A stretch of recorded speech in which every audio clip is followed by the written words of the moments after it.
Stadium तालियों की गड़गड़ाहट से गूंज उठता है। लाल रंग का एक समुंदर उमड़ पड़ता है। उनकी आवाजें एक साथ मिलकर एक गूंजती हुई चीख में बदल जाती हैं। एक सामूहिक गर्जना जो एनफील्ड की नींव ही हिला देती है। लगभग एक भगवान जैसा दर्जा हासिल कर चुके मोहम्मद सलाह जीत के जश्न में डूबे हुए मैदान में दौड़ते हैं। मुस्कुराहट जो विनम्रता और सच्ची खुशी का मिश्रण है, पूरी दुनिया में दिखाई देती है। यह एक जाना पहचाना नजारा है जो फैंस के जोश को जगा देता है। गांव की धूल भरी सड़कों से लेकर एनफील्ड के पवित्र मैदान तक सलाह की कहानी कड़ी मेहनत और समर्पण की कहानी है। एनफील्ड के लोगों के प्यार में डूबे, हाथ फैलाए सलाह की छवि सिर्फ एक गोल के जश्न से कहीं बढ़कर है। यह मिस्र और उसके बाहर के हर उस बच्चे के लिए एक मिसाल है जो फुटबॉलर बनना चाहता है। इस बात का सबूत है कि कुछ भी संभव है। मिस्र के गर्बिया में एक छोटा सा गांव है, नागरिग। यहीं से इस सब की शुरुआत हुई थी।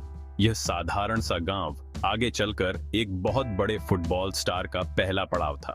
एक छोटा सा मोहम्मद जिसके पैरों में हमेशा फुटबॉल रहता था, अपने ज़िदान की तरह बनने का सपना देखता था। उसकी प्रतिभा कम उम्र से ही साफ दिखाई देती थी। उसकी कुदरती क्षमता स्थानीय खेलों में भी चमकती थी। वह सिर्फ मजे के लिए नहीं खेल रहा था, वह सफल होने की एक जिद लिए हुए था। साला काहिरा में एल मुकाबलून के साथ प्रैक्टिस करने के लिए घंटों तक खचाखच भरी बसों में सफर करता था। उसने बहुत कुछ त्यागा, लेकिन उसका हौसला कभी कम नहीं हुआ। एल मुकाबलून में साला की प्रतिभा को कोई नजरअंदाज नहीं कर सकता था। उनके कोच ने उनमें एक अलग ही बात देखी। उन्होंने सिर्फ 17 साल की उम्र में अपना पहला प्रोफेशनल मैच खेला, जो उनकी कड़ी मेहनत और लगन का नतीजा था। मिस्र प्रीमियर लीग में उनके खेल ने सबका ध्यान खींचा। एफसी बेजल ने उन्हें यूरोप में खेलने का मौका दिया, जो इस युवा फुटबॉलर के लिए एक सपने के सच होने जैसा था। 2012 में बेसल जाने का फैसला सलाह के करियर का सबसे अहम फैसला साबित हुआ। उन्होंने यूरोपीय फुटबॉल को बहुत जल्दी समझ लिया और अपनी प्रतिभा और लगन का लोहा मनवाया। उनके खेल ने फैंस और जानकारों को समान रूप से मोहित कर लिया, जिससे उन्हें बहुत पहचान मिली। चेल्सी ने 2014 में उनसे करार किया और उन्हें बड़ी उम्मीदों के साथ स्टैमफोर्ड ब्रिज लेकर आई। हालांकि लंदन में उन्हें खेलने के ज्यादा मौके नहीं मिले। साला ने हार नहीं मानी और 2015 में फियोरेंटीना के साथ खेलने गए और इटली में अपनी पहचान बनाने की कोशिश की। फियोरेंटीना में उन्होंने अपनी फॉर्म और आत्मविश्वास को फिर से पाया। उनके शानदार खेल ने उन्हें एएस रोमा में जगह दिलाई, जहां उनका असली कमाल दिखा।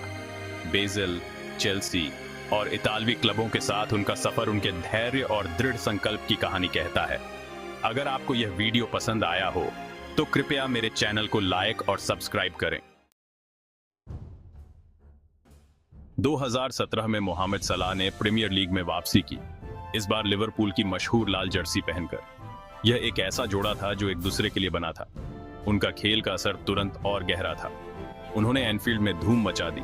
उनकी तेज गति, शानदार पैरों के काम और गोल करने की क्षमता ने लिवरपूल को नई ऊंचाइयों पर पहुंचा दिया। साला के गोल करने का सिलसिला अद्भुत था। उन्होंने 38 मैचों के सीजन में सबसे ज्यादा गोल करने का प्रीमियर लीग रिकॉर्ड तोड़ा। उन्होंने 32 गोल दागे। वह लिवरपूल के सबसे पसंदीदा खिलाड़ी बन गए। उनके आक्रमण का सबसे अहम हिस्सा कॉप उनके नाम का जयकारा करता था। उनकी ट्रॉफी की अलमारी भरती जा रही थी। उन्होंने 2019 में लिवरपूल को चैंपियंस लीग जीतने में अहम भूमिका निभाई। उन्होंने टॉटनहैम हॉटस्पर के खिलाफ फाइनल में पहला गोल किया। एक साल बाद उन्होंने लिवरपूल को 30 साल बाद लीग खिताब जीतने में मदद की, जिससे उन्हें प्रीमियर लीग की जीत मिली। सलाह को खुद भी कई पुरस्कार मिले। उन्होंने 2 बार प्रीमियर लीग गोल्डन बूट जीता है, PFA players player of the year चुने गए हैं और बैलन डॉर वोटिंग में तीसरे स्थान पर रहे। उन्होंने लिवरपूल के इतिहास में अपना नाम सुनहरे अक्षरों में लिखवा लिया है। क्लब के सबसे महान खिलाड़ियों में से एक के रूप में उनकी विरासत हमेशा याद रखी जाएगी।